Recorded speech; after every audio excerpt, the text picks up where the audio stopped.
Yeah, this story of sport also includes a range of other narrative forms to which sport historians and scholars more generally have perhaps been less attentive. Sport has been celebrated, but also served as the narrative focus in film, literature, song and theatre, among other genres. Sports themselves and the people who play them have inspired eulogies, offered cautionary tales, or served to draw readers' attention to a range of social ills from racism to doping. Individual works, authors and artists have been the subject of academic scrutiny, particularly in recent years and as sport history has undergone its cultural turn. This has seen a new generation of historians adapting and deploying critical theory to their object of study, not without arousing the suspicion of scholars for whom the narratives that recount and construct our experience of a particular sport are often taken at face value. Yet there has to date been relatively little considered and comparative analysis of the many ways in which these stories are told across different cultures and the many purposes they serve. These workshops then set out to redress this by creating a forum in which scholars can contextualise their research and begin to develop a fuller understanding of the phenomenon of sporting narrative practices across a range of national cultures and scholarly disciplines, ranging from modern languages to media studies via film, art history, literature, and so on. So that was the rationale behind what's going to follow over the next few months. I'll just run through, before I introduce tonight's speakers, I'll just run through a few house rules before we get started.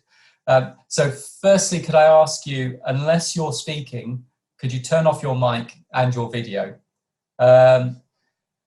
We've got 3 papers tonight, and so that we have some kind of a break, what we'll do is we'll have 5 minutes of questions after each paper, rather than do all of the presentations, then have a load of questions at the end when people have been sitting patiently listening for a long time. So if you have questions, what we'd like you to do is to ask them via the chat function. So if you see at the bottom, if you're not familiar with Zoom, at the bottom of your screen, you'll see there's a chat icon. You just click on that. You have an option of talking to everyone or directing a question to another participant in the workshop. If you have a question that you'd like to ask the presenter, please could you post it in chat, address it to everyone. Melanie Chalder, who is monitoring everything tonight, will keep an eye out for questions posed in the chat function. She will feed them to me. I will pick 1 or 2 at the end of each paper. Any that we don't have time to go through, perhaps we will be able to go through later on at the end of the session. So after the questions for the third speaker, we'll have a general discussion, and perhaps we could ask some of those questions and broaden out the discussion slightly. Hopefully that's all clear. We won't be using the hand raising function. So if you stick your hand up, it just might get ignored. But if you do have a problem, if you could just send a private message to Melanie, then hopefully we can try and sort that out. But with any luck, it'll all run pretty smoothly. So make sure your mic and your video is switched off. And I'll introduce you to tonight's 3 speakers. So tonight the focus is on sports journalism. Our first speaker is John Hughes. So John, do you want to unmute yourself and turn your video on, or share your screen if you've got a PowerPoint that you want to share with us? Yep. Basically take over. So I'll introduce John before I mute myself and turn my video off as well. So John Hughes is a reader in German and Cultural Studies in the Department of Languages, Literatures and Cultures at Royal Holloway, London. He has specialised in much of his research on the interwar period in Germany and Austria, particularly on the works of the journalist and novelist Joseph Roth, the subject of his first book. He is especially interested in cultural responses to sport and leisure and the development of sports writing in the German-speaking countries, publishing on the craze for sports in the Weimar Republic and on literary and cinematic depictions of mountaineering, cycling and boxing. In 2017, he published an illustrated monograph on the cultural, social and political significance of the legendary German boxer Max Schmeling and the making of a national hero in 20th century Germany. And it was out of this project that his interest in the subject of today's paper, the journalist Willy Meisel, emerged. And today's paper is called Transnationalism and the Idea of Sport in the Works of Willy Meisel, King of the Sports Journalists. John, over to you. Thank you very much, Martin. I take it you can all hear me. Yep. That's good. I'll get started, but just to say thank you, Martin, for organising this series. I think it was a great, as you say, if you like, a silver lining out of the unfortunate cancellation of the conference in April, and a great initiative. And it's a privilege to be able to kick it off with my paper. Hopefully it will chime with some of the things you said in introduction to, and it'll be interesting to have a discussion tonight around all of the papers. So my title, Transnationalism and the Idea of Sport, in the work of Willy Meisel, King of the Sports Journalists. And the aim of this paper is to offer a perspective on a largely forgotten figure in sports history, the Austrian-born Jewish sports journalist Willy Meisel. Meisel was one of the finest sports writers of his generation, with the ability to communicate the excitement of a major event. His career from the 1920s to the 1960s coincided with a period in which forms of nationalism shaped the European experience, yet his oeuvre championed two progressive tendencies which challenged this. Firstly, internationalism, the representation of sport as a forum through which established nations can foster better relations. And secondly, perhaps more radically, a transnational perspective on the development, practice, and significance of sport. The transnational, as applied in sociological discourse, for example, to the impact of globalization on our understanding of national societies, implies a radical turn away from the national as the most significant marker of identity and experience, and is used to designate what Viktor Rodomatov terms, quote, a broader range of biographical experiences and or cultural and institutional trends. In cultural studies, the transnational turn, as it's referred to by Paul Jay, has arisen from, quote, the intersection of colonialism, decolonization, migration, and globalization. In recent years, there's been an increased recognition of sport's relevance in this context. As Richard Giulianotti and Susan Brownwell have noted, quote, sport can be a potent catalyst of globalization, for example, by drawing nations, cities, and social groups into transnational contact, and also by enhancing public imagining and experience of the world through global sports events. Willy Meisel recognized and sought to encourage this potential long before globalization became a recognized phenomenon. The othering perspective of the migrant in transnational or transcultural writing is an important factor here. Willy Meisel, a twofold emigrant in his lifetime, provided precisely such a perspective on sport and its transnational potential at a time in which it was subject to aggressive nationalistic exploitation. In Germany, as elsewhere, written texts dealing with sports often viewed it through a national lens as an expression of national qualities, the nation state or colonial power. Meisel was an early adopter of a transnational or non-national perspective on history and culture, of the sort that many historians have felt compelled for ethical reasons to apply to European and especially to German history since the end of the war. Meisel's advocacy of sport should be seen within this ethical framework, arising from the conviction that sport has the power to cross national boundaries and to unite human beings. He also sought to open people's eyes to the ways in which even national sporting triumphs are often the product of forms of international influence and transfer, and to how progress in sport can often only be achieved by thinking beyond the national.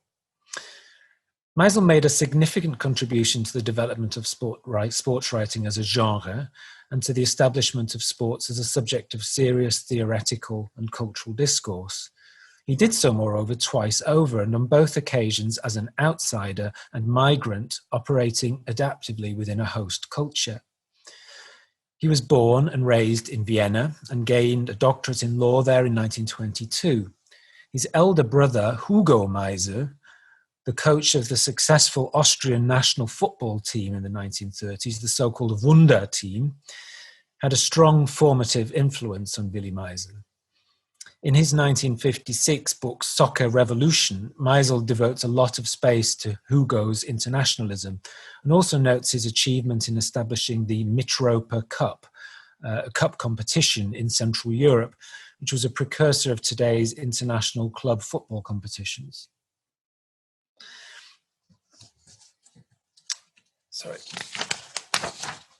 Meisel's career as a sports journalist took off in Germany in the early 1920s. In 1924, with Germany still banned, he reported on the Paris Olympic Games for German newspapers and magazines such as the Berliner Zeitung and Kicker, and began to establish a reputation as a distinctive voice in a medium that, before broadcast media became ubiquitous, was the primary means through which fans experienced events. His expressive technique, often paying attention to the crowd, the venue, and the atmosphere, as much as the technical detail of the sport itself, secured him a lucrative contract with the German liberal daily newspaper, the Vossische Zeitung, published by Ullstein Press. He moved to the German capital Berlin in the mid-1920s, just as sport and physical culture were experiencing an extraordinary period of mass growth and popularity. Meisel was the editor of the sports section of the Vossische Zeitung from 1925 to 1933, and he became one of the few journalists in this period to have his own byline. Nicknamed the King of the Sports Journalists, he was a frequent contributor to the cultural journals and magazines that began to find inspiration in sport, and was the author and editor of a number of books. With the Nazification of publishing in Germany following Hitler's rise to power in 1933, Meisel lost his job and, like many others in his profession, made the decision to emigrate, moving permanently to Britain in 1934 and later becoming a British citizen. Although he never enjoyed the same degree of prominence in Britain as he had in Germany, Meisel was eventually able to achieve a degree of continuity and to play a significant role in Britain and internationally as a writer and commentator and as a sports administrator. After the war, he became the foreign editor for the British Olympic Association's monthly sports magazine, World Sports, which was first published in May 1936 in the run-up to the Berlin Olympics, a position he retained until March 1964. Writing now in English, this role offered Meisel a platform to offer a continental perspective on sport to British readers, and it's this outsider's perspective that informs his 1956 book, Soccer Revolution, an insightful and witty plea to British football to become less insular and backward-looking and to learn from international competition. In his heyday as one of the most prominent journalists in the Weimar Republic, Meisel seldom sought to highlight his own biography. His Austrian origins and his Jewishness are rarely explicitly touched on. In that sense, and perhaps also because he had not yet left the German-speaking world, it might seem inappropriate to read his work of this period in parallel with other examples of transnational or migrant writing, which tends to be informed not just by an awareness of linguistic difference, but by the cultural, religious, and social contrasts between the native and the host country. Yet the perspective in Meisel's writing and the themes he embraced implicitly reveal a sense of difference that he shared with many contemporary German Jewish and Austrian Jewish writers, a skepticism towards essentialist claims on sport, ethnic identities, and above all, national qualities. Writing for German audiences in a national newspaper, Meisel adopted a vocal internationalism from the start. When other sports writers tended to revert to nationalistic tropes and triumphalism, Meisel frequently used his column space to offer international comparisons and to encourage the sort of mutual learning process that he believed sport should encourage. As a journalist, he devoted much of his time to reporting on professional sports, such as boxing, finding a different sort of value in the international attention they garnered. For example, as the German heavyweight boxer Max Schmeling was making a name for himself in New York at the end of the 1920s, Meisel was impressed and enthusiastic. More than once, while others were jingoistic or triumphalist in tone, looking inward, Meisel sought to look outward, thinking about the potential benefits to the German national image internationally. Moreover, Meisel frequently used his columns to promote a vision of sport in which national benefits are secondary to the transnational. In 1926, in a column on fair play in sport, Meisel writes, "Beyond the borders of one's own country, internationally, it is the political mission of sport, which is in itself unpolitical, to bring nations closer together, into close contact, so that they can show each other who they really are, what they can achieve, and that there can be the strongest competition in perfect peace and friendship, that victory and defeat don't have to mean arrogance and devastation." The motif of nations coming together, even to the point at which differences become meaningless, recurs throughout his career and is one of the cornerstones of the long essay in his influential edited volume Der Sport am Scheidewege, Sport at the Crossroads, published in 1928, which brought together contributions by culturally prominent figures such as Bertolt Brecht and the sports administrator Karl Diem. Meisel, aware of the rising tide of anti-democratic tendencies in the fragile German democracy, makes the case for sport as a Erzieher der Demokratie, educator towards democracy, and in this context allows himself to express a recognizably transnational vision of sport. In a lyrical section on the opening ceremony of the 1928 Olympic Games, Meisel evokes the beauty of the games in the transcending of the national and even the individual. Referring to the entry of the flag bearers, he writes, "Uniforms, clothes, sunshine, people of all colors, people with blonde, black and brown hair. People march on the track, people stand on the grass, they throng and are the watching eyes around the arena. Elsewhere, there are people united in great and beautiful thought or feeling which carries one far beyond the individual ego, united in the idea of sport." Although he was very aware of its potential for nationalistic and commercial exploitation, sport is here imagined as a unifying trans or perhaps even supranational principle. Yet by the early 1930s, Meisel's idealistic passion became difficult to reconcile with reality. His career at the Vossische Zeitung ended shortly after the Nazis had taken control in Germany, and with their program of Gleichschaltung or political synchronization, were attempting systematically to exclude Jews from public life in Germany.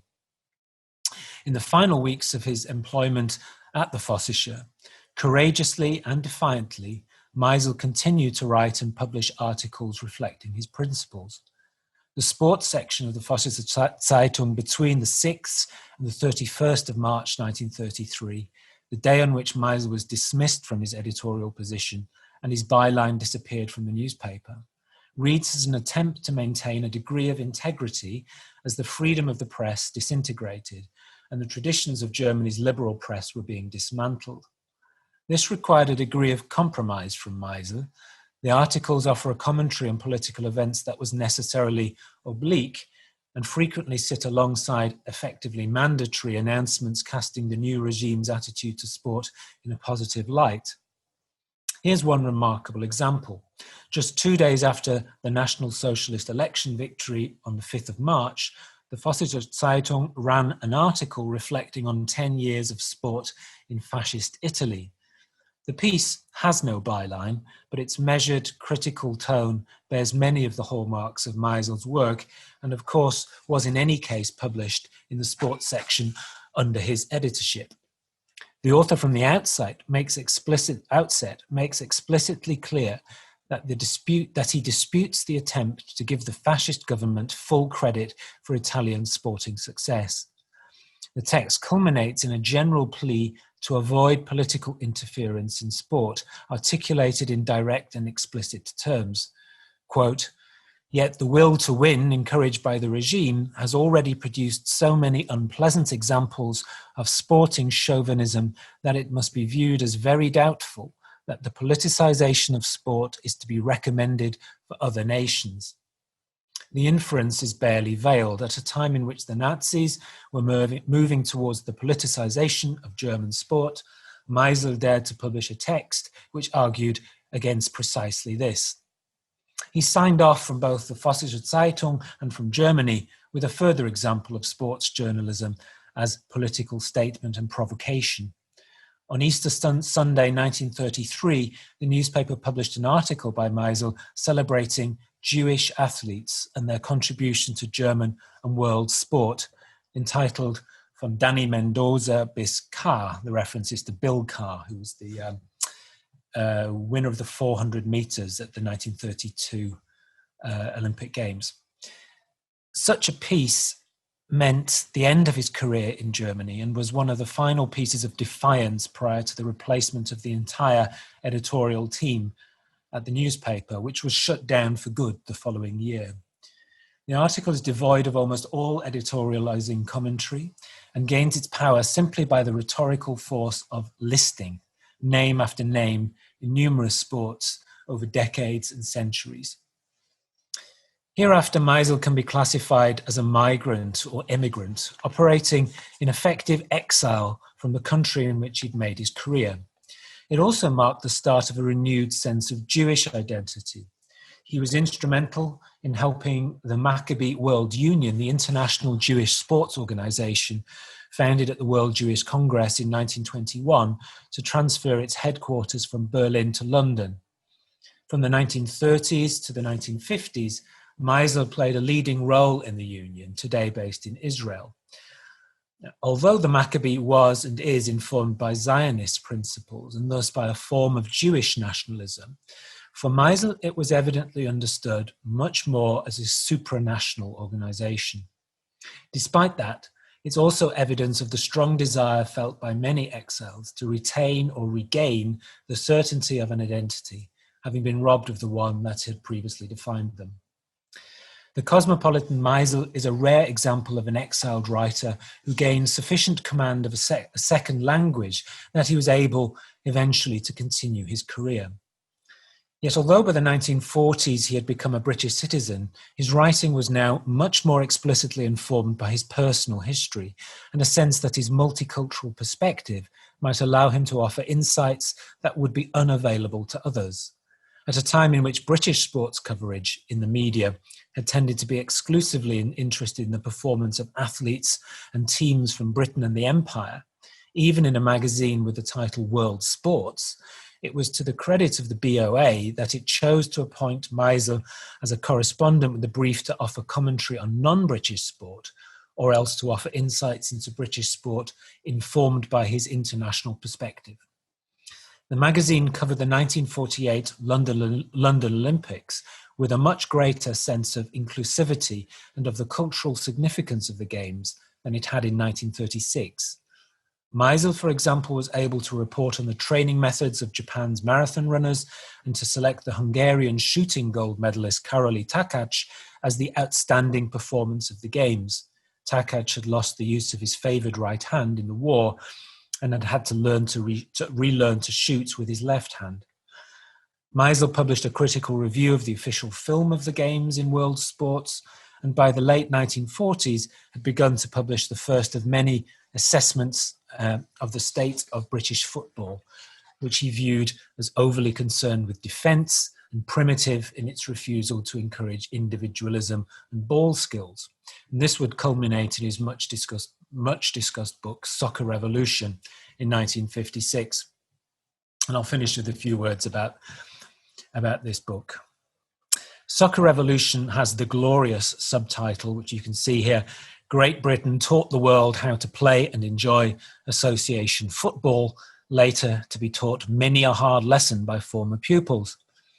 It's written explicitly from the perspective of an immigrant. Meisel makes a virtue of his background, referring to himself in the introduction as a, quote, British foreigner. Whatever terrible things Hitler has done to me, he also did me one great favour. He made me move to the homeland of sports where I would be able to see British soccer, the world's best, to my heart's content. Yet, he reports he was disappointed and fears that if, quote, the rot cannot be stopped, I shall starve or have to emigrate once more. But I like it here. I do not want to become a triple emigrant, having emigrated twice before. His approach is very much consistent with Mads Rosendahl Thompson's view of migrant literature giving a foreign voice to local material. He takes as a premise that sport cannot be confined by national pride or territory, and that it needs to embrace an openness to internationalism and a willingness to be self-critical. It becomes clear in the text when, for example, he likens British football's safety-first instincts to the fatal appeasement policy of the 1930s, that although the book may be focused on football, it's also intended as a form of cultural criticism of British conservatism. In this respect, in the age of Brexit, I'd say it's as relevant today as when it was published. On the occasion of the 50th anniversary of Meisel's death, it was pleasing to see the Austrian newspaper Der Standard publish a short tribute to him. Yet he remains a fairly obscure figure to most. I'm hoping that my developing work on Meisel will grant him some of the same academic interest that many of his contemporaries and friends from the Berlin newspaper scene now enjoy. Thank you. Thanks, John. We have one question straight away, which, if I remember rightly, is from Kay Schiller. Kay, would you like to unmute yourself? And I can do this. And I also turn on my camera. Thanks a lot, John. That was fantastic. I really enjoyed that greatly, particularly also in sort of your distinguishing between internationalism and transnationalism, but also bringing in the Zionist perspective.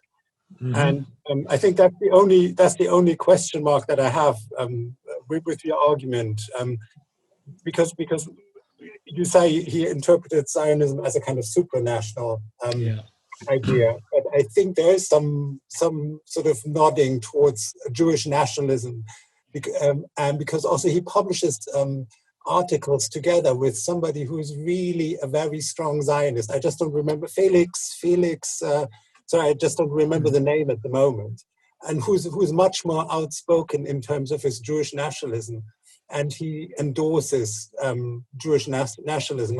For a while, you could say maybe it's just Pinchover, Felix Pinchover. He publishes stuff with him, and this guy is a really hardcore nationalist Jewish Zionist. So I'm not so sure whether that's the way out of, that kind of predicament of saying he's an internationalist and then he's at best a cultural Zionist, or a Zionist who understands himself who understands Zionism as as supranationalism. I think one way to find out about this is to ask, for example, has he ever been to Israel? I have no clue whether he has. Did he attend Maccabi games, for example? That might be. Well, I think the answer is yes. Although certainly he certainly didn't ever live in Israel, if that's what you are. No, I understand, but he visited Israel, but he never considered emigrating there. No, he didn't. No, he very much remained a European, I think. Although he died in Switzerland, he spent many years living in Britain after he became a British citizen. Yeah. But I thank you for the question and the comment. There is, I think, a tension perhaps in his thinking and his writing from the 1930s onwards for the reasons perhaps I mentioned, this desire to cling on to a form of identity. And there's at least one article even in the 1930s in which he celebrates a form of sort of almost a muscular Jewish identity, which echoes it in a way some of the discourse that was popular with the Nazis almost in terms of the language that's used. That article is co-written with Felix Pinchover. I don't remember it being co-written. I'll have to double check my notes on that one. I excluded the reference to it from the paper, but I'm aware that there is this tendency. But I would still argue that he the sort of defining sense of nationalism, the almost which you were sort of hinting at and might apply to Pinchhover, never really applied to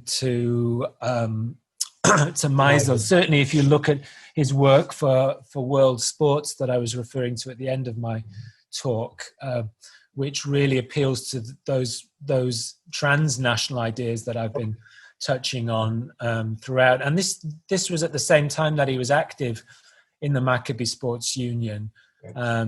So yeah, I mean, maybe there is a contradiction there, but I think certainly in much of his published work, if not most of it, post-war, it's more in keeping with what I've said. And one more point, just very briefly. I think he worked for the British Olympic Committee in advance of 36, not just after 45. Well, are you sure about that? I've tried. I've been, but I read it somewhere. So right. Well, I've been to the archive of the BOA, and I've actually was hoping to find evidence of that, but I couldn't find evidence that of that direct involvement. I had also read that he was an advisor or something in the run up to Berlin, but there's nothing there in the archives until post-war. But I'm hoping maybe there is something. Thanks, Kay. I'm going to invite Mike Omani to ask one last question, and then we're going to move on to our second presentation. But if other people have questions, hold them in reserve, and we'll come back to them at the end after the questions for the third presenter. Okay, so Mike, over to you.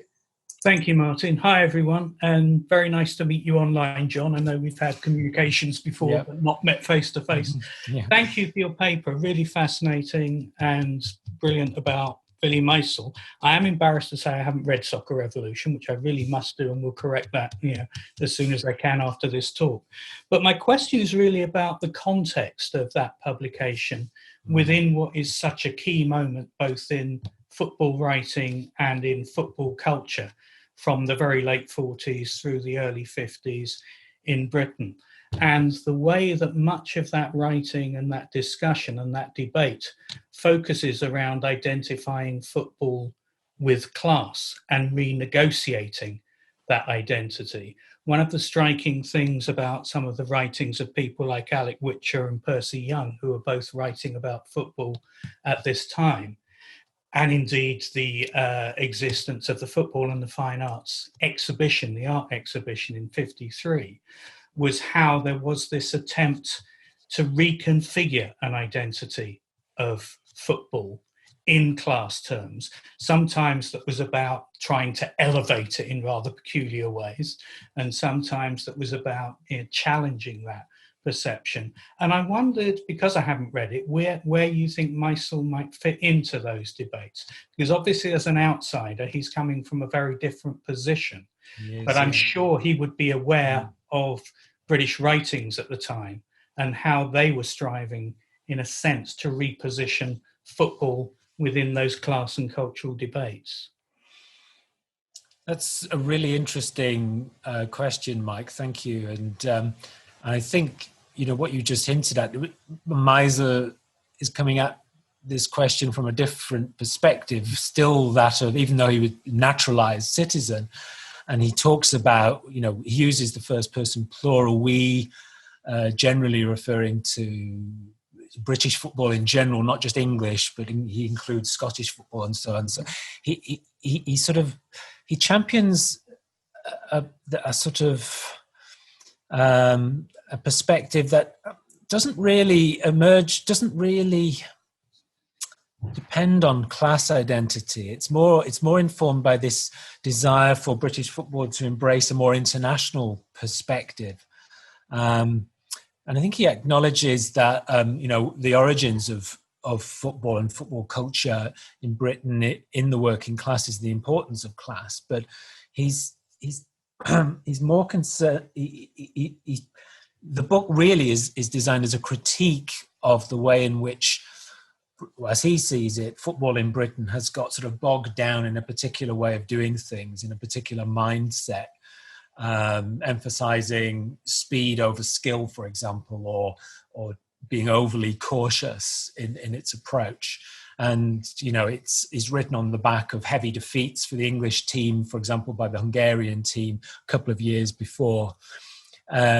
So, you know, the inspiration comes more from a desire to improve the British game, but also to offer the benefit, if you like, of his international background, of his brother, Hugo Meisel.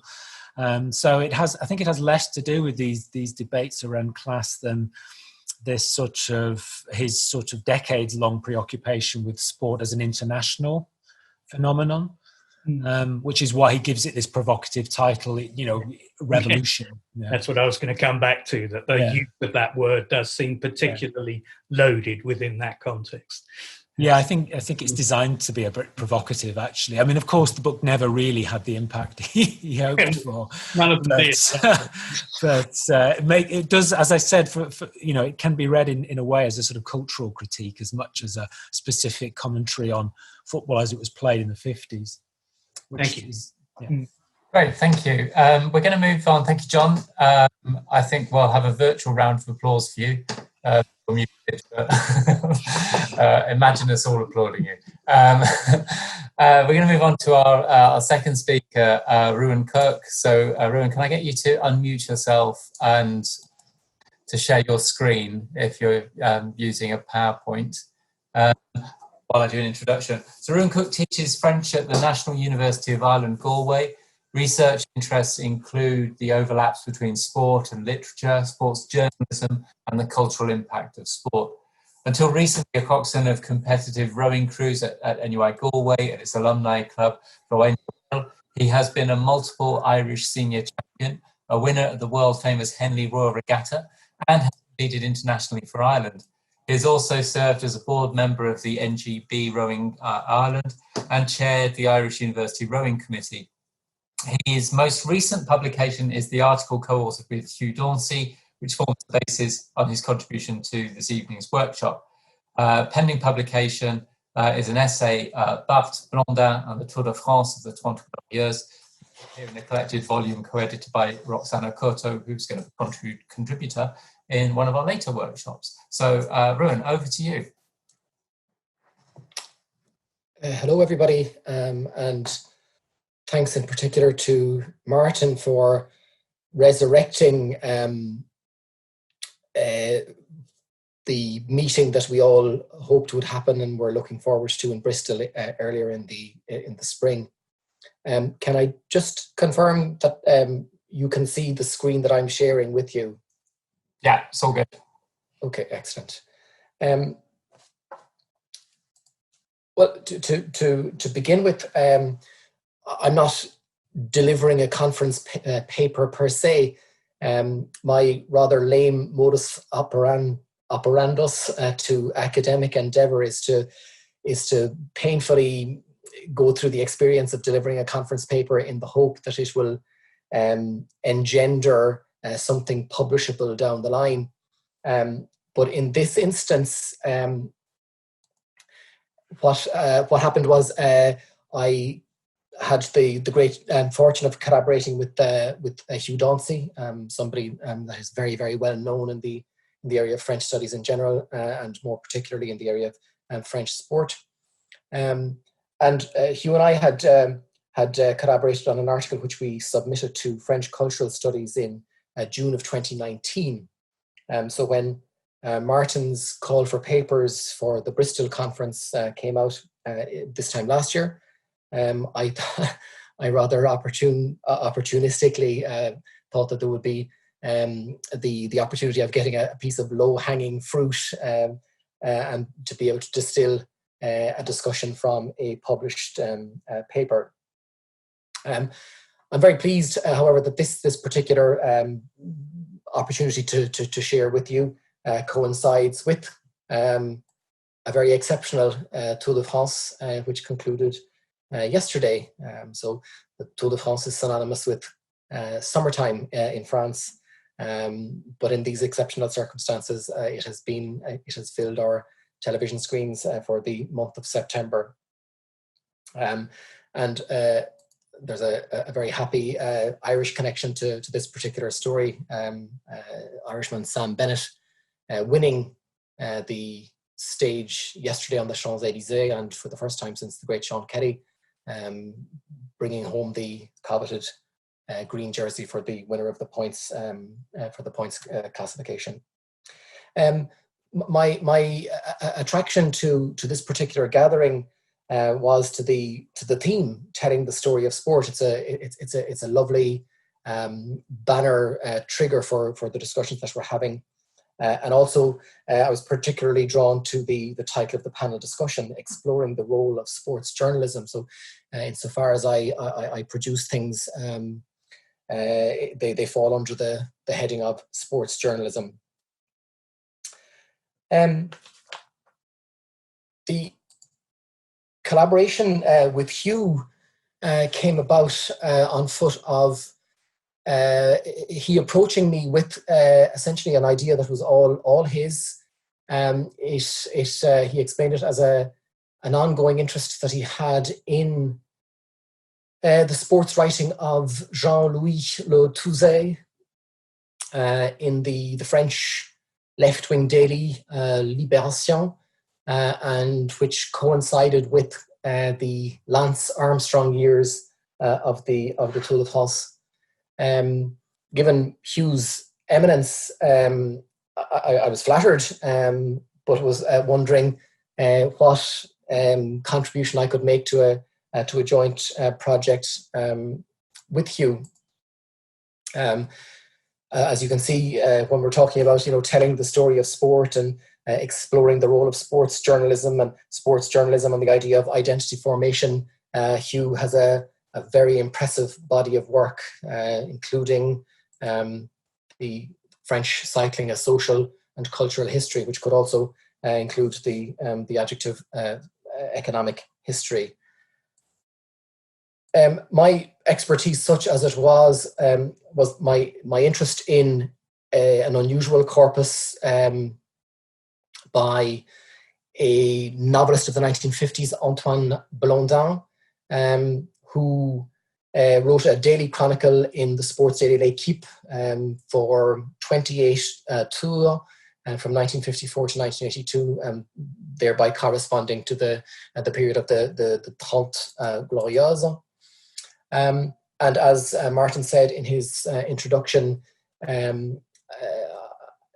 a piece of work by myself. It's an essay to an edited volume, and Roxana Curto, who will be contributing to this workshop series, is one of the editors. And that essay looks at Blondin, the aforementioned Blondin, but also Roland Barthes, and their representations of the Tour in that period. I suppose what Hugh was looking for me to bring to the party was experience with corpuses. So the Antoine Blondin collected chronicles are a formidable corpus of 524 pieces of literary journalism. And Hugh had recognized in Jean-Louis Le Touzet's reporting of the Tour de France in the Lance Armstrong years, a not dissimilar corpus. So we have the unifying theme of the idea of epistolary correspondence with the reader, and writing described by Le Touzet as the récit in French, which is kind of like a story. Blondin's pieces were called chroniques, so we're not talking about articles or accounts or factual investigative reporting. It's a different kind of beast.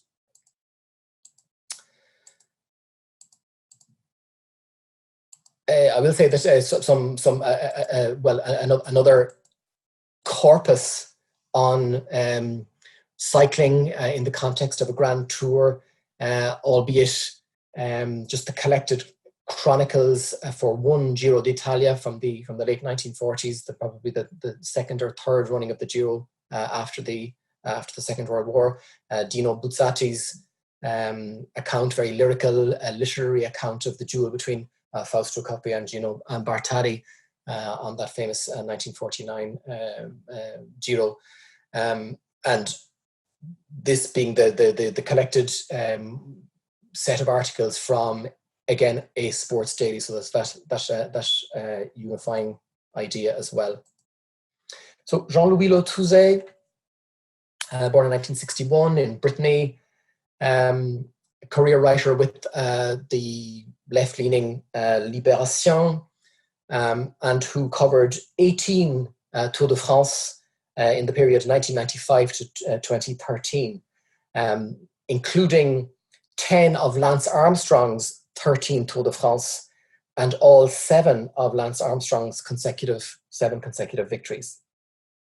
Le Touzet came to covering sport and the Tour from other job briefs or other job specs, and went on to become a war correspondent in the mold of the celebrated investigative reporter Albert Londres, who famously followed the 1924 Tour de France. And he was at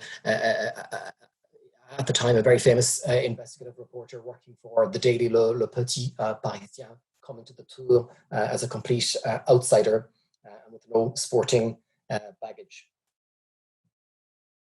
So essentially we have a journalist, Jean-Louis Le Touzet, covering the Armstrong years, which he describes as the totalitarian tours of Lance. 100 pieces from those Armstrong years were collected in a volume, so another figuring of the corpus, published in 2014, called Un vélo dans la tête, so a bike in one's head, a bike in my head, so having bikes and bicycle racing in my mind. Hugh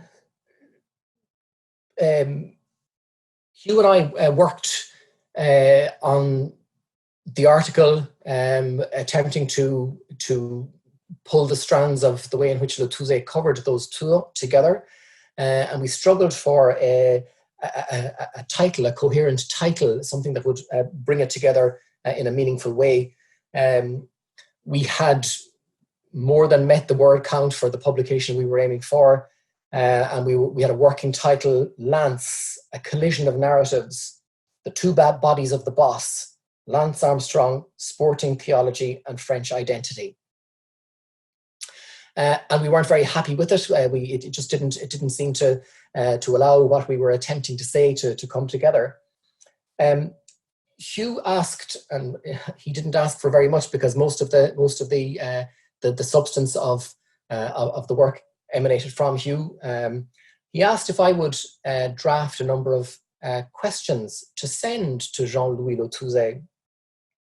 I drew up the questions and translated them into French, and we sent them to the author, not really expecting much in the way of a response. We said in the email to him that in order to spare him writing answers, that we would phone him, that we might come in person to meet him in Paris and note or record his responses. That was on the 21st of January 2019, and within a week we received an email back with 4,430 words in response to our 14 questions. And what emanated from his answers essentially allowed us to frame our investigation using the idea of a definition for Sriva reporting. Now, the word Sriva means a follower, so anyone who follows the Tour and writes for a newspaper is, I suppose, technically a Sriva. But some of the answers that Le Touzet provided to our questions were absolutely fascinating.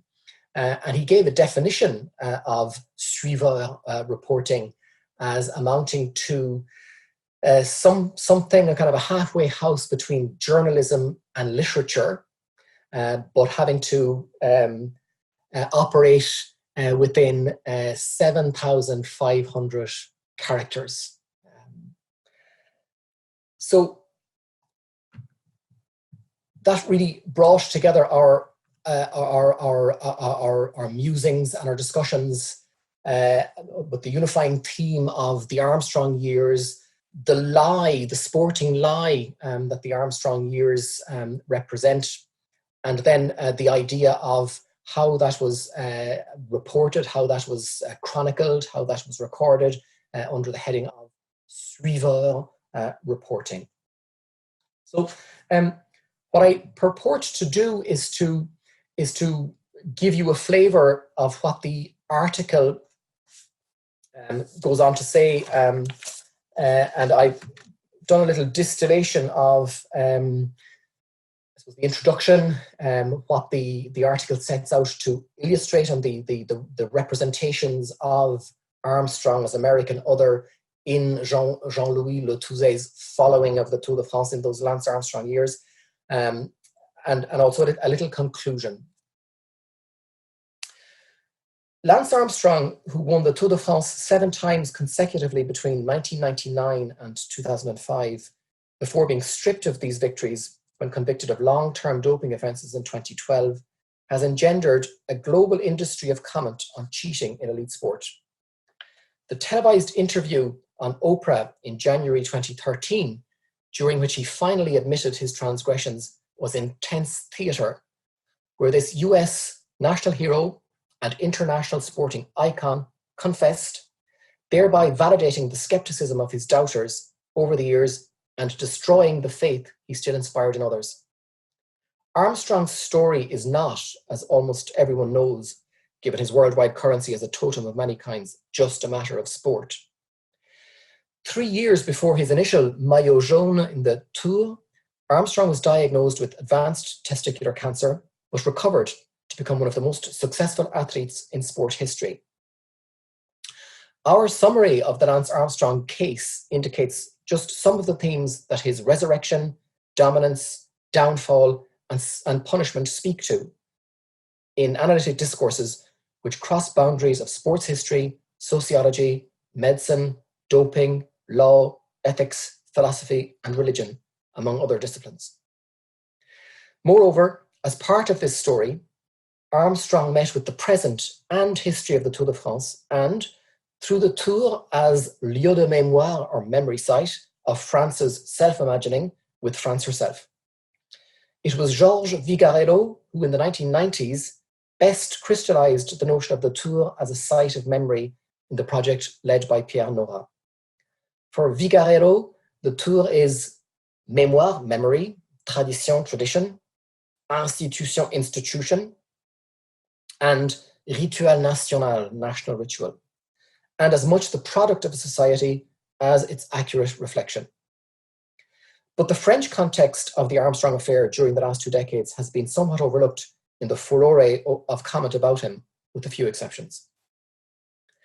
A primary site for studying the meaning of Armstrong for sport in France and France in general is the voluminous Francophone media coverage of his exploits and misdeeds in the traditional written press alone, which has been so closely imbricated with the history of cycling and of the Tour itself since 1903.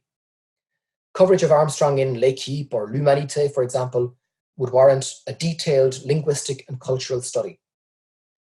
As the newspaper of record of French sport, it was L'Équipe, which from 1954 to 1982 published the emblematic literary journalistic commentaries on the Tour of Antoine Blondin, whose value as palimpsests of the Tour's broader cultural meaning has been widely recognized.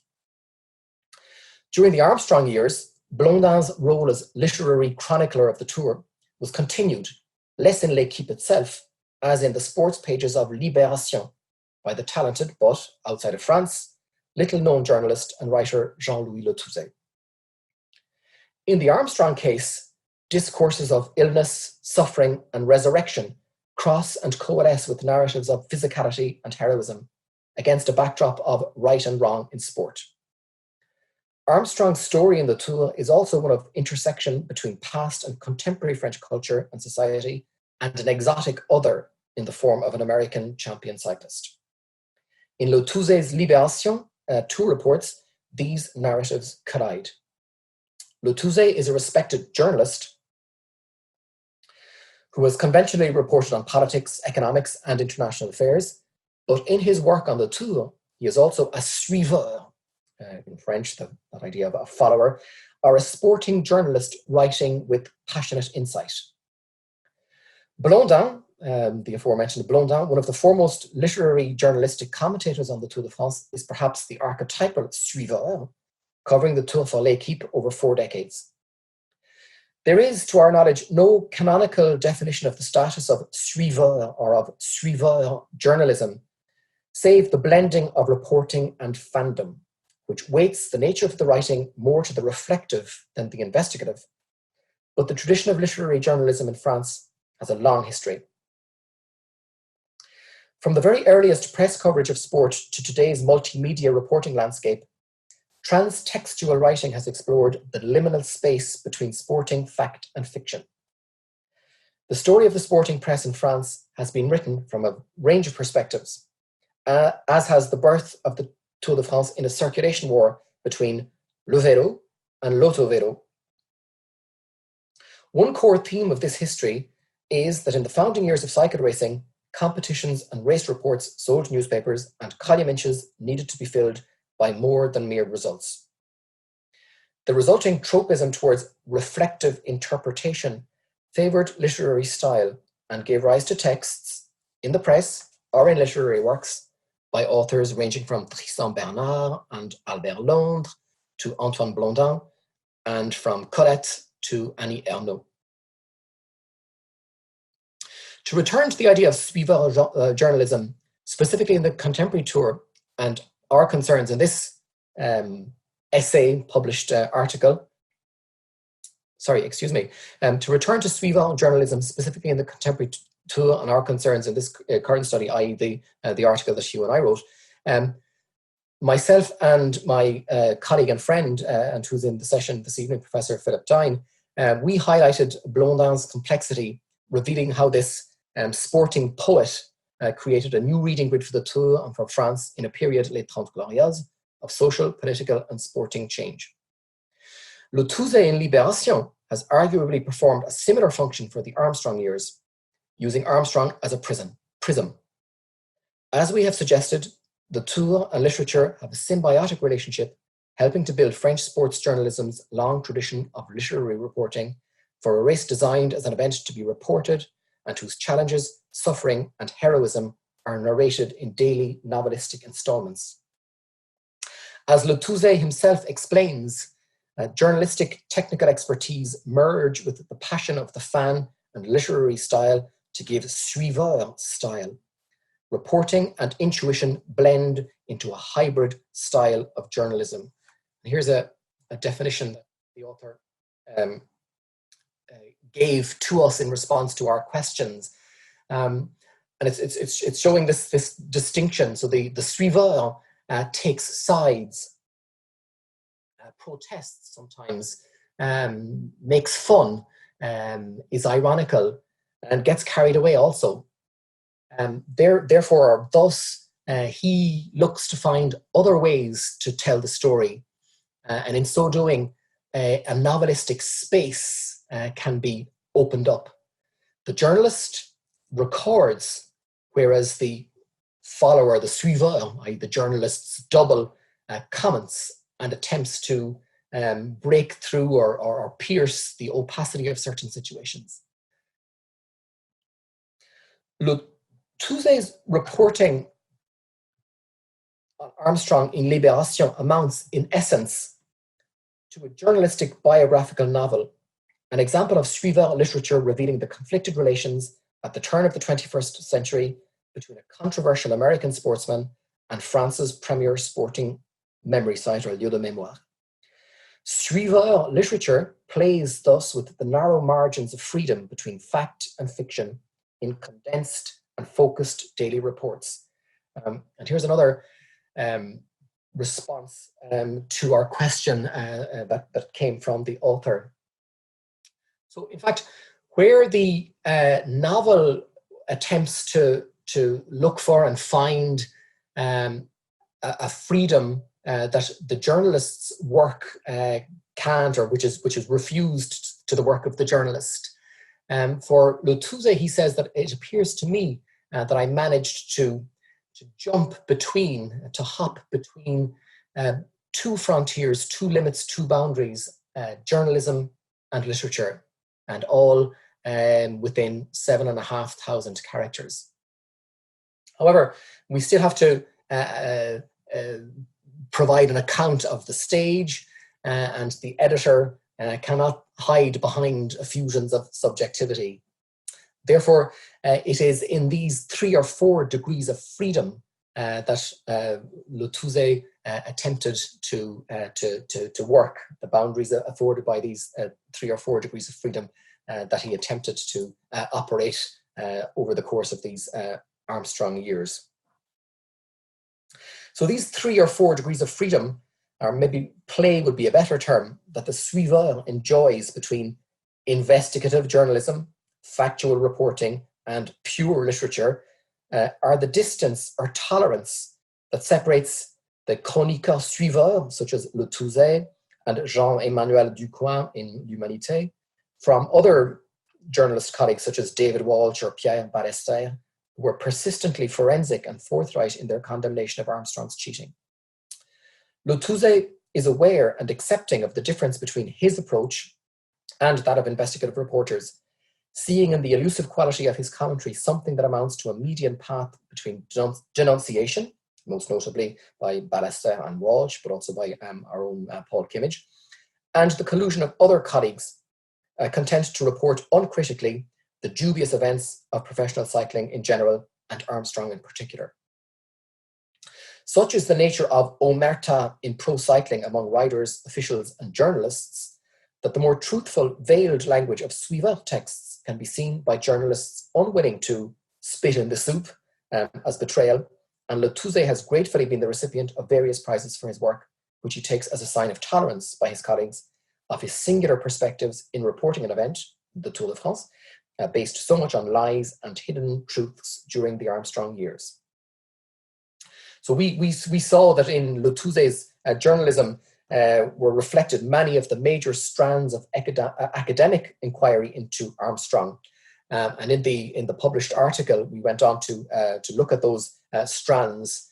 The time here this evening won't allow me to dip into that, save to flag them for you. But I do encourage those of you with an interest in this to have a look at the published article. So those other strands, for example, are Lance Armstrong and the Academy, cyborgism, body narratives, diplomacy, moral order. Was one section. Another section reflecting another strand was Lotuse on Lance Armstrong as American other through politics and power, heroism and belief. Another strand again was Armstrong and politics, conflict and war, total power.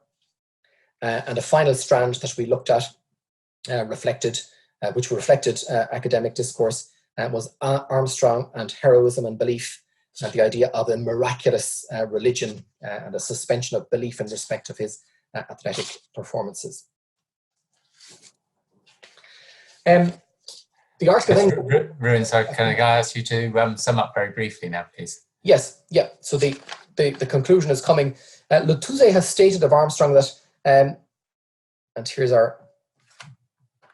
So to be honest, I owe everything to him. Without Lance, there is no story. There is no Sriva. There are no pages. He is the man who gives a sense to the writing where the lie is so big that it provokes hilarity.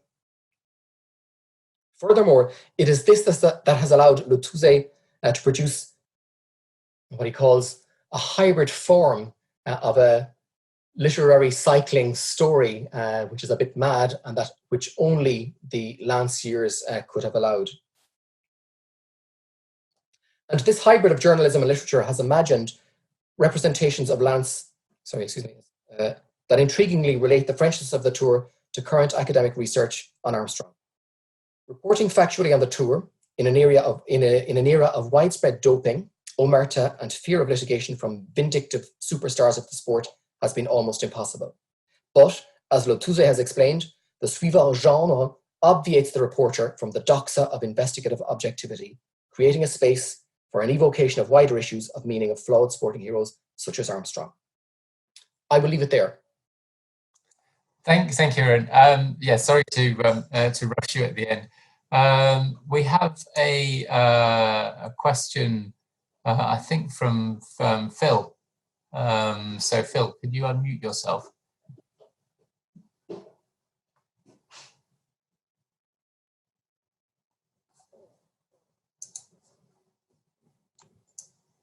Sorry. Thanks, Rowan. Thanks, and hello, everybody. Sorry, a little bit slow to pick up on that. I was just wondering, really, I very much enjoyed that. I was just wondering about the particular nature of cycling in France, very obviously, but perhaps more generally, whether there's something about cycling which lends itself particularly to this consciously literary style of reporting. You know, we've talked a little bit about Blondin on other sports, and he's not very good, really. Nowhere near as impressive on you know, sort of whether it be athletics or football or the Olympics and so on. I just wonder, does Latouze, for example, engage with other sports, or is it particularly cycling, and particularly cycling in that French context, which draws that very productive, very creative combination of a literary variety of reflection as well as an element of reportage? Thank you. Thank you for the question, Phil. Latouze has reported on other sports variously, sailing, basketball, but nowhere to the same degree as cycling. What is it about cycling that engenders this type of reporting? Maybe it's the physical space traversed. In the case of the Tour de France, it is undoubtedly the mythologized history and the invented tradition that goes with it. And I suppose the backdrop to any grand tour is the landscapes visited, the people encountered, and the backstories that all of those settings have. Just recently, watching the Tour on the telly here, working from home, put it on in the afternoon, and it's covered extensively, 5-6 hours of coverage on our Irish language television station here. But you can see the little triggers for commentary as the Tour passes or covers the ground on any given day. So you've got the landscape, you've got the history, you've got the architectural heritage, and with all of those elements, there are also the people of the place, the writers, the historical figures, the politicians. So I don't know whether it's the actual sport itself that engenders the type of reporting, or the context in which the sport plays out. Okay, thanks, Rowan. Thanks, Phil. We're going to move on to our third and final speaker tonight, Pete Watson. Pete, do you want to unmute yourself, share your screen if you've got anything to share with us, or just turn your video on, whichever you prefer, and I'll do an introduction. So Pete Watson completed his PhD at the University of Sheffield, studying how football was used for nation building during the presidency of Juan Manuel Santos in Colombia. Chapters of this work included analysis of presidential speeches and tweets, and appraisal of football-specific public policies and laws, and analysis of government-organised sport for development and peace projects, including those in the FARC demobilisation and transition camps. Several articles have emerged from this research, including in the Bulletin of Latin American Research, and a forthcoming book on football and society in Latin America, being published early next year. He's also publishing an article in the Journal of War and Culture Studies, which I edit and which I highly recommend. He has also spoken about his research in a sport and post-conflict conference organised by the Colombian Olympic Committee, and in a football for security and coexistence meeting in the Colombian Interior Ministry, as well as on a number of podcasts. So, Pete, I'll hand over to you. Thanks very much, Martin. So the story that I'm going to be telling you this evening revolves around Colombia's first participation in the 1962 World Cup in Chile. And I'm particularly going to focus on one magazine or one newspaper. It starts off as a newspaper, then becomes a magazine, which is called Afición. And what I'm going to really highlight today is showing how important this first appearance in the World Cup becomes. Some of the ways in which it kind of summarizes just how important football will become for Colombia beyond this, and also looking at how certain narratives about communism are kind of embedded, with regards to football, and how communists are kind of included within the nation as a whole.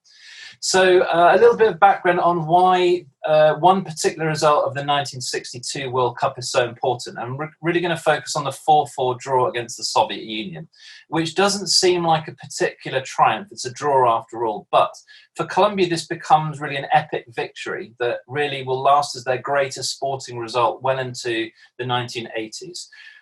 Football in Colombia is very slow to develop, particularly compared with the Southern Cone countries. It doesn't have the advantage of being Atlantic facing and doesn't really have any footballing rivals either on the kind of Pacific coast or Caribbean coast.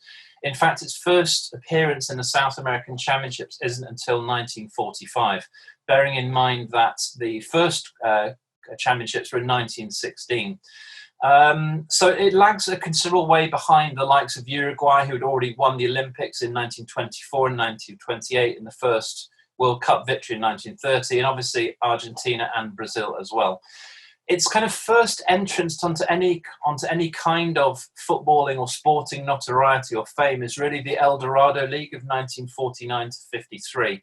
But this isn't really a Colombian occasion. It's more a venue for footballers from around the continent, and indeed from Britain and Europe, to come and ply their wares for a great deal of money. But there is very little Colombian progress in this league.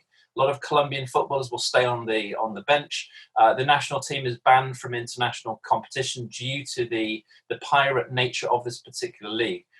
In fact, Colombia's real first triumph is in the South American Championships in 1957, when they beat Uruguay 1-0, bearing in mind Uruguay are obviously World Cup champions in 1950.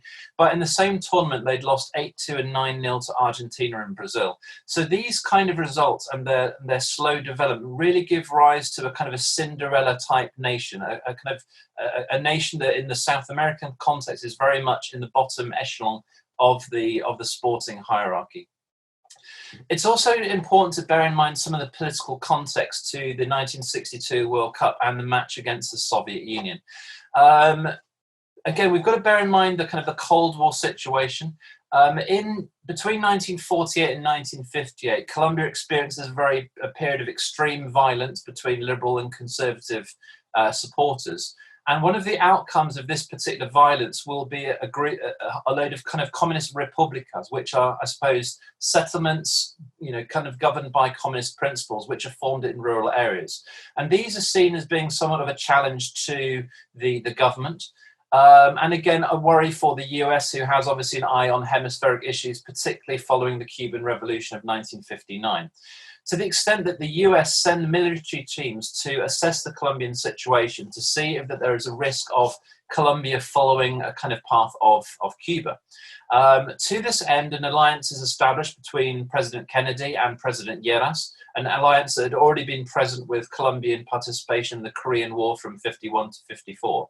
And the result of these military assessments and the Kennedy visit is that an anti-terrorist, which is in effect an anti-communist plan called Plan Lasso, is created in 1962 with the idea of reducing the spread of communism, reducing the spread of communist propaganda, and one of the subsequent results is that the Colombian government will begin attacking independent republicas soon after this plan is created. So this provides a very interesting and I suppose tense political backdrop for the match between Colombia and the Soviet Union in 1962. Very quickly, a little bit of background on the 1962 World Cup. Colombia qualified by beating Peru. It was their first World Cup. Again, if we look at their results here, they aren't particularly successful, conceding a lot of goals. They're knocked out in the first round. But one of the things that will establish this particular team as being so vitally important for Colombia's sporting history, and why this event becomes almost monumentalized and given mythic qualities, is this USSR result that's 4-4, and also the fact that it's a long time until their next kind of successful qualification in 1990. So every team that follows this have somehow got to exceed and look back to these particular players who established this kind of record, and this in this particular match as well. So the newspaper I'm just going to be talking about is called Afición. Its founding director is a guy called Carlos Arturo Rueda, who is seen as being the foremost Colombian sports narrator and sports journalist. He had been a radio commentator, and radio has a huge importance in terms of narrating sport, and why radio has such a kind of key importance around Colombia, where television is very limited, where newspaper coverage is very thin across the national territory. So radio, and Carlos Arturo Rueda is one of the key figures. So he is imbued with a great amount of respect in the country. The motto of this particular newspaper and then magazine is, "By playing sport, we are building our country." And what we can see throughout the short kind of 5 or 6 years of this newspaper's run is that sport is always conflated with national interest.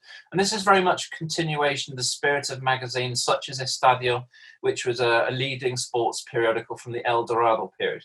And again, I just picked out one particular quote to kind of to highlight this particular focus of how sport always has some kind of value for the Colombian nation. And again, here, those of us who are involved with this publication have the highest patriotic spirit. So this is always what they're writing for. The thing that I think that you're going to pick up on over the next kind of few slides, where I'm just going to show quotes and pictures, is that the national football team and the World Cup are always linked to Colombia's national reputation.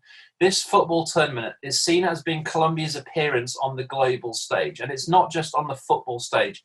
It is also seen as having significant political and economic repercussions and benefits for the country. So it's the national reputation of Colombia that is at stake. And again, we see a kind of process of various phases. There is an initial joy in seeing the kind of positives that the World Cup debut can bring. But then we get a kind of period of worry about the fact of national embarrassment, of the chance of making a fool of themselves, as they're very much aware of the lack of, I suppose, football ability and football history compared to some of the other nations that will appear. Before the tournament, in the 3 or 4 months before the tournament in 1962, we then see a real build of patriotic fervour and a sense of optimism and realism, and a hope for the type of qualities and the type of reputation that the performances of their players can at least instill, and the kind of name that it will give Colombia. And then the most important thing is how the 4-4 result in particular is received. We see a kind of mythologizing of the match. We see the match accruing kind of historic kind of triumphal characteristics, which will lead it to be the source of myths and legends that will endure, very much until the present day. So the first thing that happens after the Peru matches, which will lead to qualification, is that this triumph is seen as being a springboard. The first kind of ideas is that this win needs to promote an authentically national type of football, bearing in mind that the El Dorado period failed in this. There was no national football or national sporting tradition that was really created by that particular period. So this is seen as a second chance. And this particular growth of sport is very much linked to benefits for the nation and its citizens, going back to old ideas of modernity and old debates about the benefit of the race and the benefit of the country. So this kind of need for action and a love for sport has to be accompanied by a very Colombianness in its improvement, I suppose. The next few slides, again, I'm highlighting some of the main comments in red just to kind of save time, really, rather than having to read everything. But this comes about how this appearance in the World Cup is very much linked to the national reputation. What would happen if Colombia failed, bearing in mind some of the thrashings that it suffered in the past? Again, as we can see from the quotes on the left, these come from 1961, a full year before the tournament is even beginning.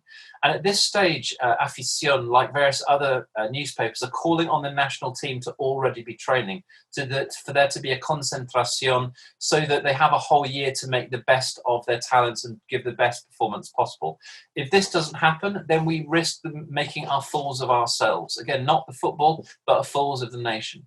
And again, we have a quote in the second quote there, just showing, this awareness of what the World Cup means. It's transcendental. This is a historic moment for the nation. The cartoon on the right-hand side shows the Brazilian team, who, remember, won it in 1958, and a figure of a kind of drunken Colombian goalkeeper with the kind of red nose, this kind of unprofessional aspect, doesn't really have a proper sporting top. There's no real national identification there. The Brazilian is saying, well, we've had 8 months to train, and how many of you had? And the Colombian is saying, well, they haven't even started to train us yet. So not only does this show an idea of some of the risks that Colombia are going to experience should they not prepare, but also it kind of shows this kind of key place on the global footballing and sporting hierarchy that Colombia have in terms of their own national self-esteem. This really is a continuation. I'm going to just kind of breeze through this very quickly. But again, some of the highlights in red. Again, we are making fools of ourselves. We have the obligation to save national honour. Again, note that this isn't national sporting honour, but actually the whole honour of the nation is actually at stake through this appearance at the World Cup. Because again, as said at the bottom, this is potentially the first time Colombia actually might be able to participate in an event of this magnitude. Once again, this idea of Colombia actually debuting in the world's gaze, bearing in mind that this tournament was televised and that obviously the press attention around the world is going to be looking at these 16 teams in the tournament. And again, other quotes here, such as the good name of the country is at stake. And if this is really just, as has happened before, a chance for people to make money, then what will happen is just going to be the greatest embarrassment for the name of Colombia. However, as the team do start training in the new year in 1962, we get a kind of growth of an idea of what Colombia needs to be able to achieve and what could be achieved. And these expectations are very modest. But again, we get this idea of Colombia arriving on the world stage, as we can see in the quote on the left. Again, we have this idea of them finally featuring in the universal concert. And again, on the right-hand side, we see a quote, Colombia will be present in the international joust. So there's very much an idea that Colombia has been absent. And I suppose this goes back in Latin American ideas to the idea that Latin America often confronted the world as its football team. Certainly Uruguay, when they triumphed in the 1924, 1928 Olympics and the 1930, was seen to be finally putting Uruguay on the world map. And for Colombia, this is the same kind of idea. And what they're hoping to try and demonstrate at this tournament is certain key aspects, with honour, a modernism and efficiency. Again, these are kind of supposed to be qualities that can emerge with a proper and organised demonstration rather than some of the, I suppose, old narratives of barbaric type behaviour. And again, high sporting spirit with willpower, with determination.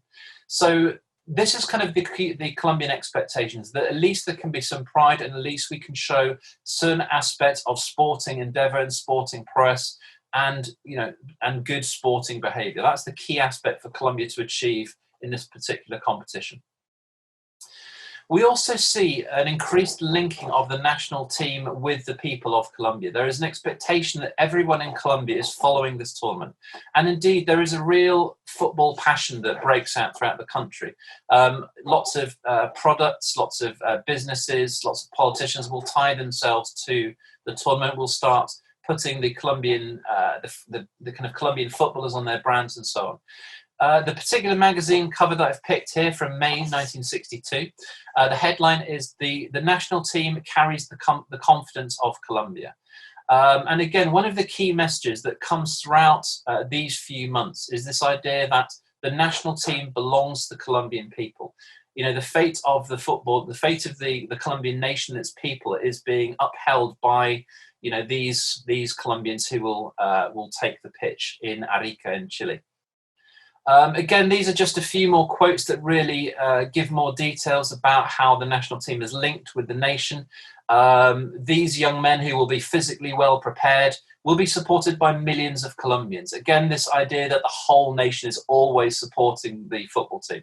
And this is a narrative that many presidents will kind of build on, the idea that the football team is one of the few things that will be able to unite a nation. That is, I suppose, infamous for divisions that are based on geography and region and politics and class and race, for example.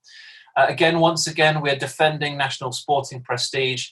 And these men are men of honour and ability and very patriotic in their outlook, who will kind of expend the last drop of sweat for the triumph of national colours. So this is how these footballers are built up in terms of giving their utmost for Colombia as a whole. Again, just one more example from the cover of the type of narratives about Colombia playing and the football team playing for Colombia's reputation. Here, this cover says Colombian football is playing for its international prestige in Arica, which was where Colombia were based for their 3 games in the group stages. And again, another quote a little bit earlier, once again talking about this national prestige. Again, just pick some key quotes here. How important the World Cup is for everyone. The name of Colombia is at stake. And again, a little bit below that, Colombia will be in Chile, not the football team, the whole nation. So again, this is linking football team with the nation. Again, this kind of reminds us of, I suppose, Hobsbawm, who said that the nation is seemingly more real when represented by 11 people on a football pitch. And again, below, this idea of everyone must unite. Again, Colombia being a famously divided country. So this is what must happen in this particular context for a dignified performance, for Colombia not to be embarrassed. Okay. And again, so this idea is Colombia must finally come before all other types of considerations, which hasn't really been the case before this. If we move on to the 4-4 draw itself, this is the front cover of the magazine that reported that particular match. And again, we see this kind of David versus Goliath, the kind of small Colombian versus the kind of the monster of communism that is the USSR, personified by this bear here. So we see the quote here is the bear is not as it's painted. It's not as good as it's shown to be, basically. And some of the ways in which this draw was portrayed. This isn't the magazine that I've been talking about, but I just thought it was worthwhile showing the kind of ways in which this result was described. Kind of working down from the top, we have this was the best match of the World Cup. Colombia made history in Arica. This is a historic and glorious draw against the Russians. And then one of the things that made this so particularly important is that Colombia had been losing 3-0 and 4-1 before coming back to draw 4-4. And actually one of the goals that became one of the most mythic and most repeated goals of Colombian history is Marcos Coll, who scored to date the only goal that's been directly scored from a corner. It's actually a rubbish goal. It's worth looking up on YouTube. It's one of the worst errors by a defender and the great Lev Yashin probably in World Cup history. But it's kind of become this mythic moment. And again, we have this idea of Colombia shone with greatness. So this is kind of how this draw is received. It's already being more than that. It's become a victory. It's become a triumphant moment of Colombia asserting itself, faced by these titans of world football and world politics. Again, these are just some of the reactions to it. We've got a couple of pictures from Bogota. And some of the quotes, again, I've picked out some of the main ones in red. 14 million citizens glued to their radios. 14 million is the population of Colombia at the time. So once again, we have this idea that the whole nation should be following the football or is following football. And again, this idea that football is something that unites everyone in Colombia is something that we really see expressed here. We have ideas about many people in the city coming out and filling the streets, that this idea of celebration has very rarely been seen in the capital. And again, this last particular quote, this outcome, which will never be forgotten. So again, this is mythologizing, putting this result on a pedestal alongside other great historical triumphs, is that the Colombians showed their patriotism. And I suppose this is so important because so often the idea of Colombian unity has been lost with political violence, with ongoing social problems that was very keenly in the memory following the La Violencia of the previous decade. Here we see exactly, and this is only in the same week as the actual result, is how the draw has already become a victory. So this result is a victory. Our conquest in Arica, it's not a draw, it's now a victory for the nation. And it will resonate in all the economic spaces. So it's not just a football victory, it is one that will benefit the good name of Colombia and also help Colombia's main export at this time legal, coffee. Again, in this quote below, it's a true victory of Colombian foreign policy because they have been real national ambassadors. These are kind of some of the first foreign impact that Colombia has had. And again, this performance is a triumph of incalculable value and vital importance to the future of Colombia. So this one football match against the Soviet Union has become almost on a par with some of the great Colombian victories of the past. We're looking at independence, some of its wars. And again, Colombia is a nation at this point that hasn't really had transcendental national successes upon which it can build an idea of national unity. Again, some more of the reactions that again show how this one event was monumentalized. It's the most glorious page of Colombian sport ever. The name of our country resonated throughout the world. The fact we should celebrate the 3rd of June annually as the day of football. It's enhanced the name of our country, and so on and so forth. And the title that I used for this particular presentation, they showed that the whole world, that country called Colombia exists. This is Colombia entering the world stage for the very first time, and Colombia is very conscious of this and keen to, I suppose, for a domestic idea, show this importance that the match actually has. I'm not going to go through these, but these are just some poems that are written about the match itself. Again, just showing, you know, just how much this match actually meant, with some of the players being evoked in these poems. And now I just want to go on to the political aspect. So this is seen as being a victory of communism and exploited as such by the political leaders of the country, the outgoing President Lleras Camargo and the forthcoming President-elect Guillermo Valencia. The cartoon on the left shows the Colombian President Lleras on the left, above the kind of rather bullish, thuggish-looking Nikita Khrushchev, saying, "I'm sorry, Nikita, but not even in football can Russia cope with Colombia." And Guillermo Valencia, again, speaking not only to an international audience of the kind of Cold War audience, but also to communists within his country, showing that this is a triumph of democracy over totalitarianism. I hope that next time freedom will triumph over slavery. So we see for the first time here a kind of, in terms of football, a way in which one political, one kind of political creed is actually almost excluded from a national triumph. And this is exacerbated by another quote from Afición, where they find a quote from a well-known and successful communist artist who said, "Colombia may well have football, but there are no schools, there are no social services, and illiteracy and misery reign." And this is very much the start of how, I suppose, communism is and those who support it within countries are made to be outside the national sporting interest. They're not seen to be supporting the nation in this moment of patriotic triumph. And this is a narrative that will continue all throughout the kind of 60 years of the conflict with the FARC until 2016, when President Santos will kind of welcome in the FARC into becoming supporters of the national team. And that's actually the topic of the article that I've written for the journal that Martin mentioned earlier. So I think I'll leave it there.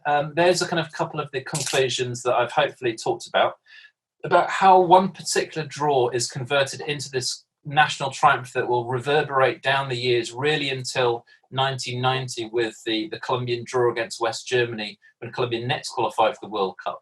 And again, this is a football match that has much more than a football importance. It allows Colombia finally to appear on a world stage, and it also is seen as being a very important national political victory over communism as well.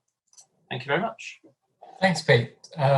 We've got two questions. So I'll hand over to John, who's got the first question, I think. Then over to Rowan, who's got the second question. Thanks, Pete.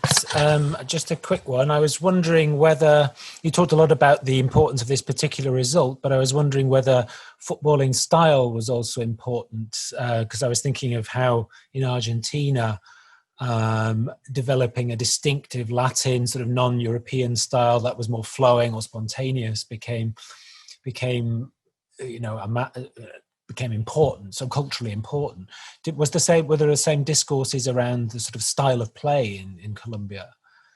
And as one, was there a sort of post-colonial sort of dimension to this? I was wondering. It's not linked to, I suppose, colonial impact, unlike Argentina, where Argentina and Uruguay are playing against the kind of British style, and that's how they articulate their football.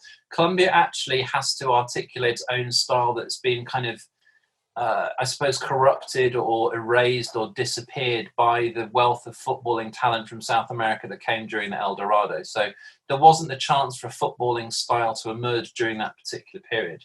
The 62 World Cup, the manager is actually Argentinian, and he's the same figure that had been the key figure of the El Dorado period, Adolfo Pedernera. So in lots of ways, there is less of a worry about style. There is just an urge that we mustn't embarrass ourselves. I suppose that any style that comes will come through an idea of effort and endeavour and trying hard. But one of the things that does help in terms of the team accruing a greater sense of Colombianness is the fact that the team was composed of players from a lot of different Colombian teams. And that was different from the past where, for example, in the early the South American Championships, the team had really been represented by footballers for one region. So this was being seen as a triumph in some ways of Colombian regionalism being overcome, and more players from more parts of the nation actually playing for Colombia. There's another nice myth that kind of evokes a sense of Colombianness, which is kind of what they're looking for.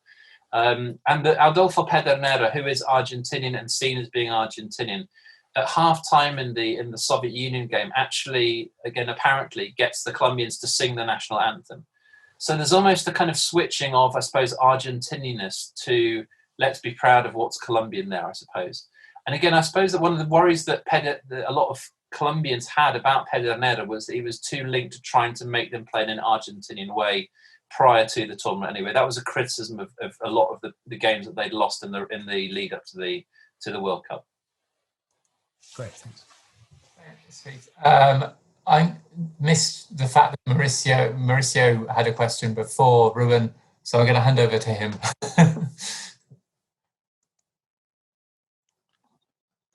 Mauricio, thank you very much. Yeah. Thank you very much. Thank you, Pete, for a fascinating paper.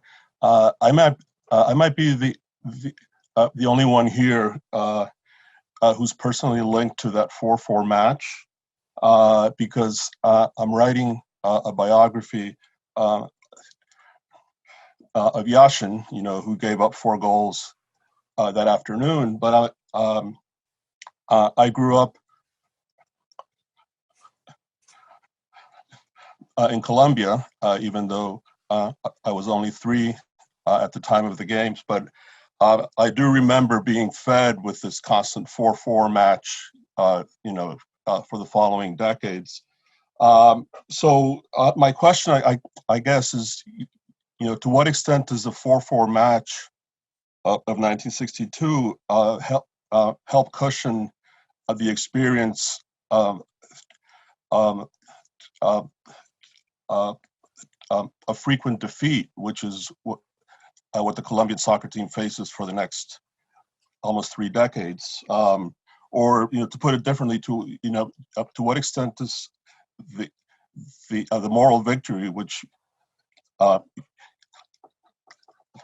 you so well kind of describe how it goes from being just a tie to an actual victory in people's minds, to what extent do these moral victories shape a national narrative of sport? Sure. I think it's a really good question. I mean, firstly, that Yashin, I think, is actually really bad in that particular game. I mean, at least 2 of the goals you could blame him for. So everyone who kind of looks back at thinking what a great goalkeeper Yashin was, if you watch that game, you'd maybe doubt it. But I'd very much look forward to that book, actually. In terms of the narrative that this leaves, I suppose that sometimes it is a site of what Colombia can achieve if all things come together. So this kind of provides an evidence of belief. But equally, the problem is that the longer the Colombian football failures and great draws or honourable defeats goes on, all this really serves is that how can we look upon this moment of a draw as being our greatest national sporting moment? And that's a problem that Colombia really has to overcome for a long time. And it in lots of ways serves to add to that sense of inferiority and hierarchy in continental terms. That whereas most of the other Latin American nations, with the exception of probably Venezuela, Ecuador, and Bolivia do win the American Cup, the Copa America in 1963. But apart from that, all the other nations have some reason for sporting victory to look back on, and Colombia don't have that. They can only look at a draw, and no matter how good that Soviet team was, and they'd won the European Championships and so on, it's still only a draw. And almost that was a problem with the 1990 World Cup as well, is that Colombia drew with West Germany, but again it was a draw. Beating the United Arab Emirates wasn't really good enough to base great myths upon. So it really wasn't until the Argentina game. I suppose that it kind of that almost makes that Argentina game when they beat Argentina 5-0. Those kind of nearly moments, those kind of national team draws, were almost finally, consigned to the history book, saying, and now we've won something. Now we've really beaten someone, and the world has taken notice for us winning, not for playing prettily, not for coming back, not for being honourable in defeat, but actually for winning. So I think those kind of narratives certainly exist, in kind of pure sporting terms from the 4-4 onwards. Thank you. Can I hand over to Ruadhán? So one final question perhaps for peace. And then what I'm going to do is I'm just going to invite people to unmute themselves and jump in if they've got any kind of general question. But I'll ask Ruadhán to unmute himself and to ask his question. Pete, thanks very much. I really enjoyed that. Does your research interest extend to how the Café de Colombia cycling team was represented or followed or covered in the national media in the 1980s, when they arrived on the tour with characters such as Lucho Herrera, for example, and obviously more recently very successful cyclists like Santiago Botero and Egan Bernal? Sure, I haven't really done a huge amount of work myself on cycling. It just kind of it's the other sports in which Colombia really does succeed, and in which they can kind of base or create new heroes. And Lucho Herrera and Parra and various others. There's even ones before that. There's Martin Cochise Rodriguez. So cycling also has, I suppose, very important nation building potential in Colombia. The Vuelta a Colombia cycle race, for example, in the 1950s, which starts at the same time as El Dorado, actually gives rise to similar nation building narratives, because through the radio commentary of the likes of Carlos Arturo Rueda, who was the editor of the newspaper I was talking about, he will report on the kind of progress of the Vuelta a Colombia on the radio and give ideas for the Colombians listening of what their nation was actually like. Because really at that particular time in the 50s, lots of the nation is still feels very unconnected. So cycling kind of grows in importance in that particular period. I might kind of point you here to the work of a Colombian called David Kitiam. I'm not sure if you have the chance of reading Spanish, but David has actually written his thesis on the importance of cycling and radio and a little bit about football in that kind of period. I mean, certainly the cyclists have certain different types of narratives about them. They're very much seen as being important as representatives of the Colombian people, as individuals who have arrived there through the hard work and sweat of themselves. They're known as the Escarabajos, the Beatles. That's how they're always portrayed. And there's a huge amount of pride in the efforts of Herrera and Martin Cochise Rodriguez and Parra. And certainly now the recent generation of Nairo Quintana is very keenly associated with the Colombian rural areas, and Boyacá in particular, which is quite an agricultural region. And so the answer is I haven't really done work on it particularly, but the same kind of triumphalist narratives and the same kind of heroic narratives are always present whenever a Colombian athlete of any type actually does well, because these triumphs, particularly in the 1980s, where Colombia is starting to be known really as it's famous as a drug-producing nation with the likes of Pablo Escobar. I suppose so. Any sporting success at this time is moved away from those particular narratives, and the sporting stars in question are given heroic qualities. That's something that Colombian sports stars really always receive when they succeed on an international level, and cycling is no different from that. Thanks very much. Good answer. Thanks. Okay, we've still got about 10 minutes left. if anybody has any general questions for any of the speakers and they want to jump in, please just unmute yourself. You can raise your hand if you really want to, and fire away. As you can see, night has fallen since we started, so I'm just trying to illuminate myself slightly.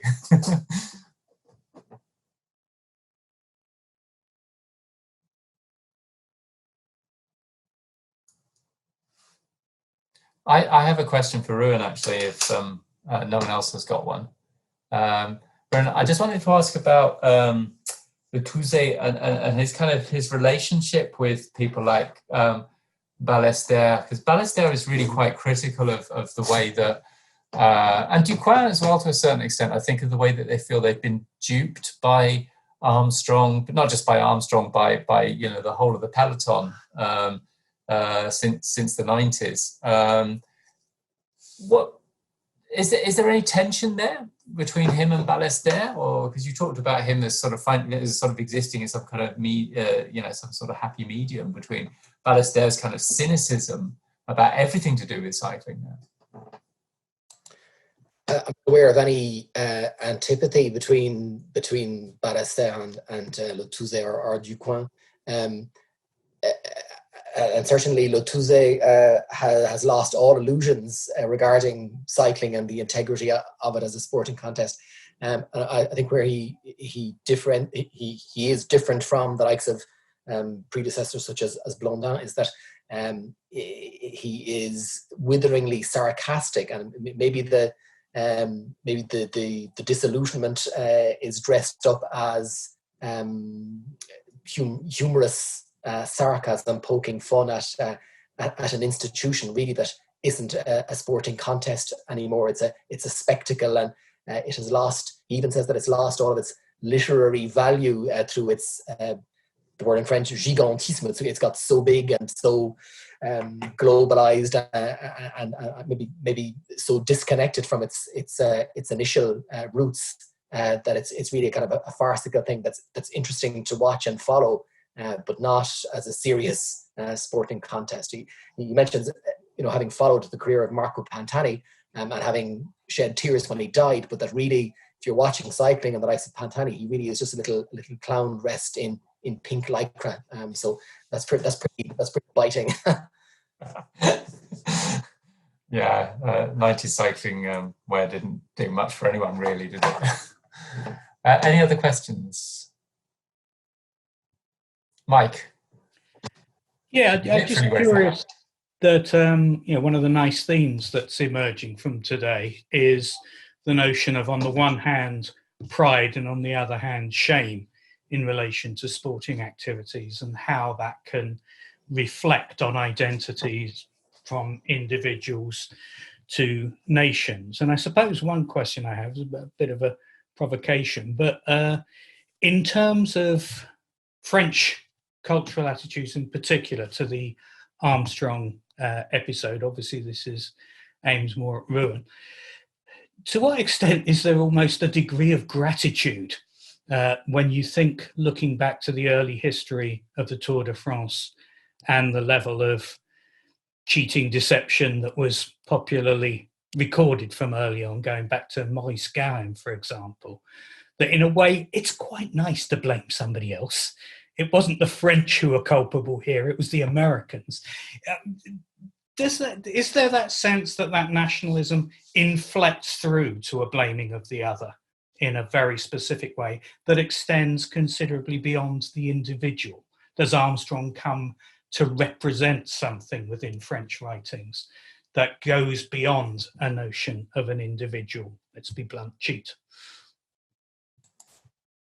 Well, I think if you've actually nailed it there, I think that Armstrong was an appropriate conduit for the venting of French antipathy towards America and American values and rampant globalization, and all of that partly wrapped up in the tensions between what was a European sporting activity, and where the language of the peloton, the lingua franca, was the European language French, which was easily understood by the Spanish and the Italians and obviously the Belgians and the Swiss. So 100% absolutely.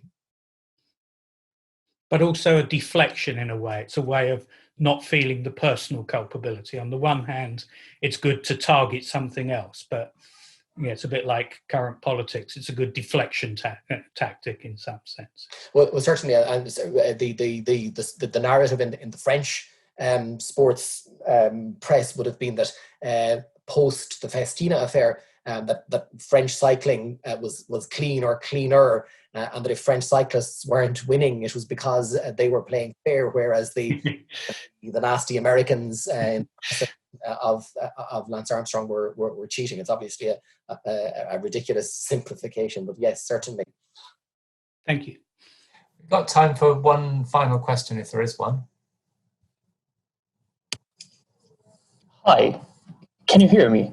I can hear somebody, but I can't see who it is. Yeah, let me see if I can open it here. Okay, yeah, I can see you now. Far away. Sorry, we don't need to see your video. It's not working. Anyways, I couldn't see the name, that's all. Yeah, my name is Kyle. So I have a question for Pete, because I'm Brazilian, and I was thinking about this Latin American situation with like football and patriotism. And after watching your presentation and the situation about this national pride, I was thinking a lot about how it has been changing Brazil, because like since the Brazilian World Cup, when we like the Brazilian team lost like against Germany 7-1, it was really sad to the nation. And then we had like an election, and then the president was impeached, and then the far right parties start to use the T-shirts of the Brazilian national team as a symbol of the right parties against the left government. And then today, if you see someone dressing like these T-shirts of the national Brazilian team, you probably can understand that it's a symbol that they are pro-Bolsonaro, that is like the president.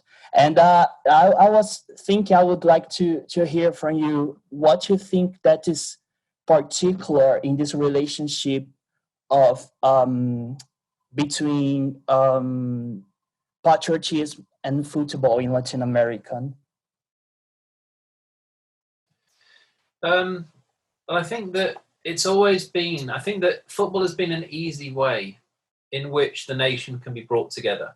You know, it's seen as something that transcends so many things that I suppose historically or socially, you know, are kind of separating, you know, Colombians or Argentinians or whoever. So it's almost used as being, I mean, there are a lot of writers who've written about it's kind of pacifying, or it's kind of the opium of the people, or it's a way of distracting the nation away from other particular problems. So I mean, you know, it's not a unique phenomenon for this kind of patriotic urge to really take hold. And certainly, you know, the press really foment this sense of patriotism. It's very much, again, like I think that if you were to look at lots of other newspapers from other countries at the time of the World Cup, you would see similar types of narratives of, you know, the football team becoming the nation and the national interest becoming all revolving around the performance of Colombia or the performance of Peru or the performance of Ecuador, particularly when there is very little other reason to have particular pride.